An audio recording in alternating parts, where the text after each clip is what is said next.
Okay. Welcome to the very first episode of Coffee with Conscious Coaches.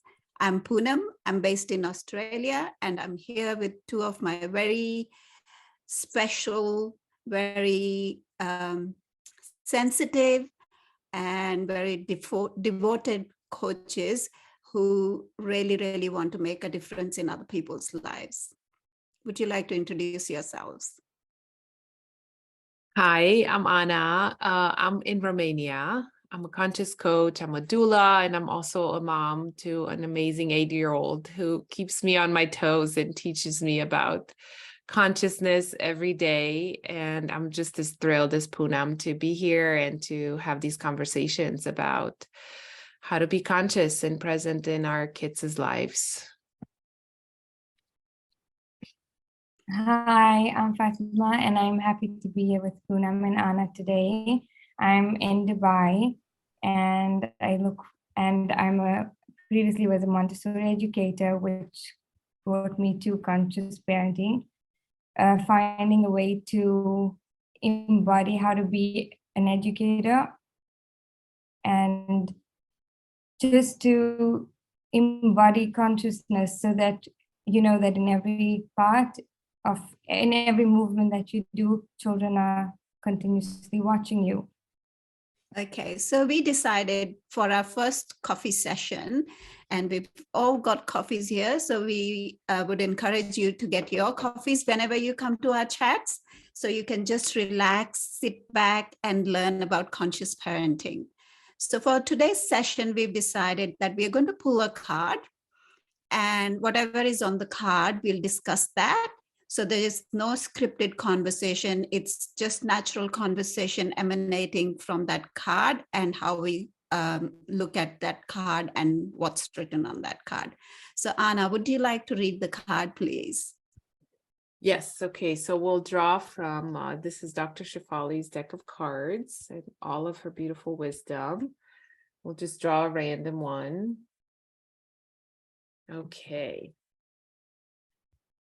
Here we go. Don't look at your children as yours unless it is with the recognition that they are your teachers. Wow, that is so deep.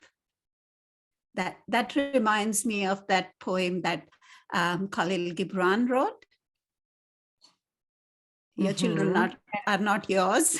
So if you haven't read that poem, go read it. It's got a very deep message.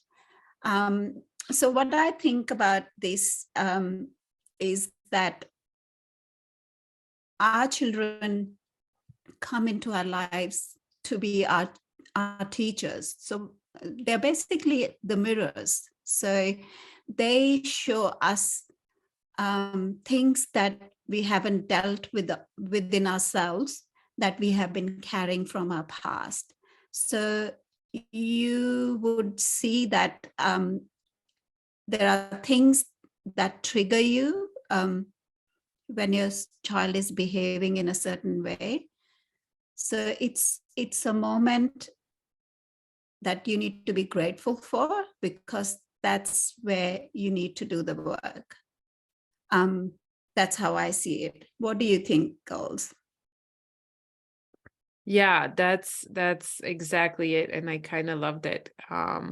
When I said I have an 8-year-old soul who keeps me on my toes, that's exactly it. I feel like this is the feeling of being on my toes, like not on my toes on the daily things he does, but on my toes of what he needs. There's it's a different realm. It's almost like an upside down world of looking at your kids that way. You can look at the surface and what they do, right? Their behavior and their personality. But then there's an underneath world that drives that outside world. And so that's where I feel like I'm always on my toes, because as soon as I decide something about him, he's like this or like that, he presents differently. And then I'm like, what just happened? I thought I got this down. And so that's the beauty of children. They keep you in the present moment because they're ever changing.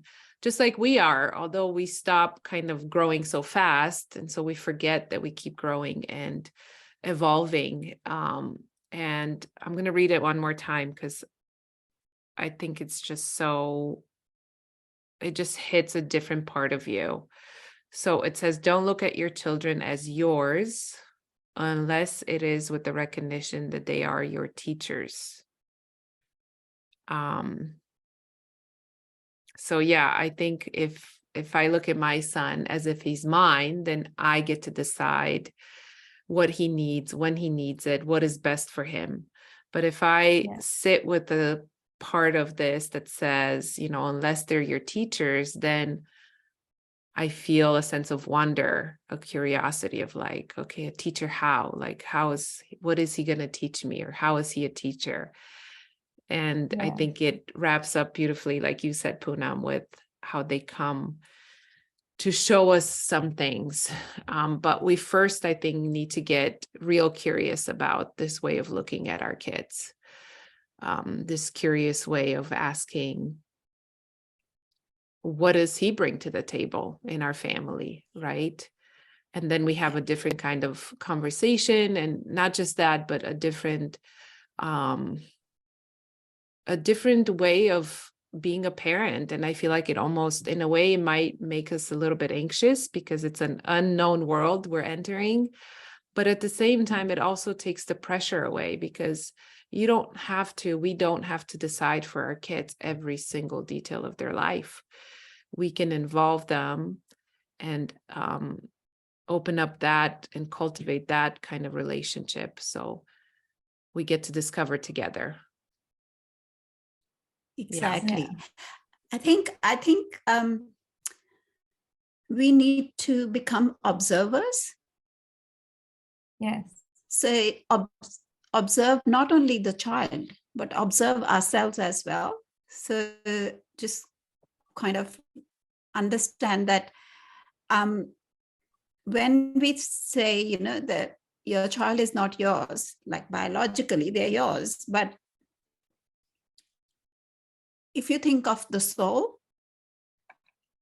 then basically what the child is trying to show us is that they are fully complete and whole within themselves, as we are as well. Okay. So when we say they are mine, we are connecting our egos to the child. And that's when the whole rigmarole of expectations start, you know. So they are mine.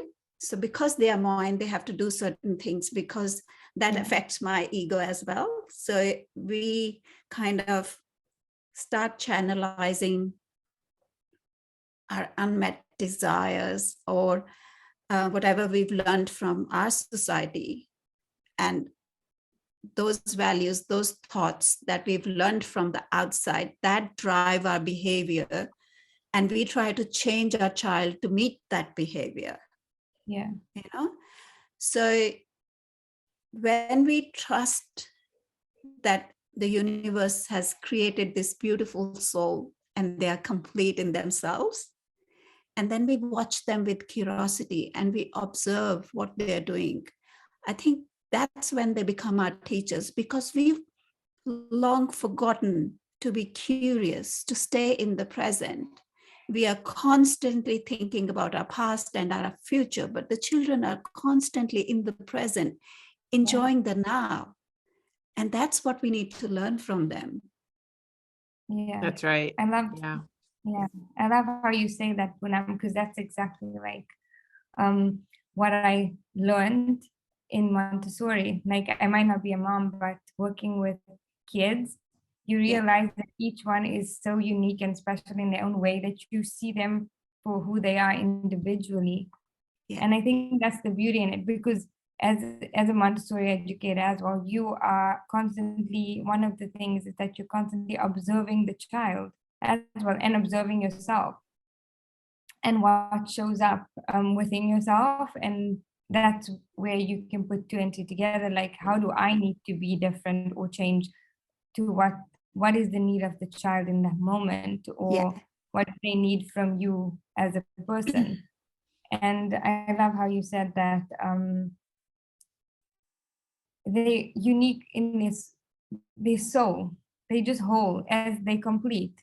And we as we are conditioned throughout since we are born, we basically we want to label them or project onto them what we want from them, like, oh, this child is so da da da, or this child is acting out like this, or your child, always trying to call it out as the child is misbehaving or the child is acting this way, not always trying to find like the need behind the behavior, right? That's what conscious parenting is about. Being able to see, what does your child need from me in this moment? How do I need to show up? Yeah. We Yeah, need I to treat find children as children. that's right. And I Yeah. find it fascinating that, it's like we say conscious parenting now, but Magda said Montessori, and it's not something new. It's not something that we've necessarily evolved to be, but it's something that we're born with. It's our nature, and it's wisdom that's been there forever. And people have discovered it over the years, right? Even Rumi, he wrote poems like Yeah. almost 1,000 years ago about this kind of conscious living. So I just find it fascinating how it keeps coming up in different forms, Yeah. so that we can take it and absorb it and learn with it. And that's true. That is the Montessori model of just hands off and observe and allow for the child to guide you in what they Explore. need, right? Yeah. In what support And they to need. explore. Yeah, to explore, to be curious. And in those little moments, like Poonam said, is your teacher. Because Mhm. while you're observing them, while they're exploring, you learn how to be present, because you realize that the child is just focused and busy in the present moment with what they're doing. That's why it's so hard for when you disrupt them, or that's one thing in Montessori as well, like interrupting a child while they're so focused on doing an activity, or they're so absorbed in it, that moment where you interrupt them can totally like break the um how do you say, it kind of like distracts them from what they're doing. So you take them out from being present because you need them to be where you want them to be in a certain, in that moment, right? Yeah. So they speak about the importance of how while they're engrossed in an activity, to just observe them, watch how they, watch what they can come up with. And I think that's what it teaches us as well, to fully be Yeah. there. So they Exactly. teach us how to be presently, and do be present in whatever we are doing. I Yeah. think that's one of the important keys that they teach us. Yeah. And it's amazing, these principles are universal. So we can't really say that.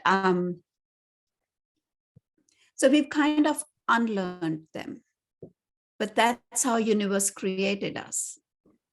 So, but now that we've unlearned them, we are raising our kids in that manner where we are trying for them to learn our ways and unlearn the natural ways.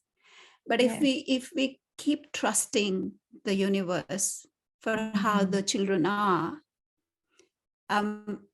they they don't need our guidance. We think we know better. I think they know better, because we've forgotten to be in the present, like you were saying. Like for me, myself, I find myself always floating in the past or in the future.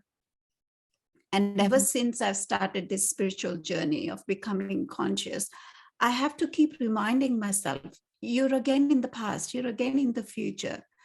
And so much of that has got to do with the culture of doing, and forgetting that we just need to be. There's no doing that the nature wants. Look at the birds, look at the animals. like they're just being. And that's how the universe created us as well. And personally, like it could be just me, but I feel that all this progress, the things that we call as a community, as a society, we've progressed. I think we are going backwards. We are getting away from how nature created us. And it's not healthy.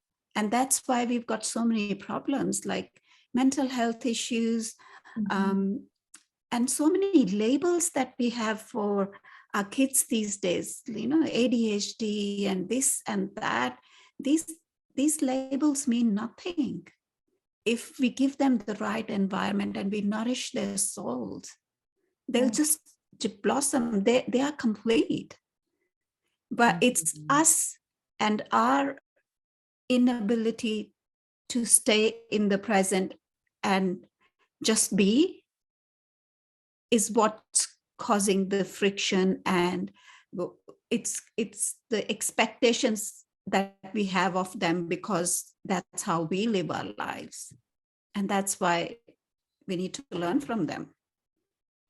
Yeah, that's so true. And so if there's one takeaway from this card of how our kids are our teachers, I think you just said it, Poonam. They teaches us how to be, because we're very good at doing, but we've forgotten how to be. And so we can allow our kids to show us the way back to being. And it's a powerful, powerful lesson of alignment and reintegration. And we have it for those of us who have kids or work with kids. We have it, but you could also just watch kids, when you go outside and you watch them play, and they're just so immersed in the present moment. And it's so beautiful and full of energy and full of vitality. I think as well, you can take as much as our kids, our teachers. I think each moment is our teacher. Each moment, in every moment, going from now to going onwards, every present moment is our teacher. It's always there to teach us something. And what can we learn from each moment? That's what a full life that is, right? To look at life like that, that each moment comes with so much. Yeah. True. Beautiful, guys. Thank you everyone for joining us for this coffee session, and we look forward to meeting you again over a cup of coffee. Thanks. Thank you. Yes, thank you.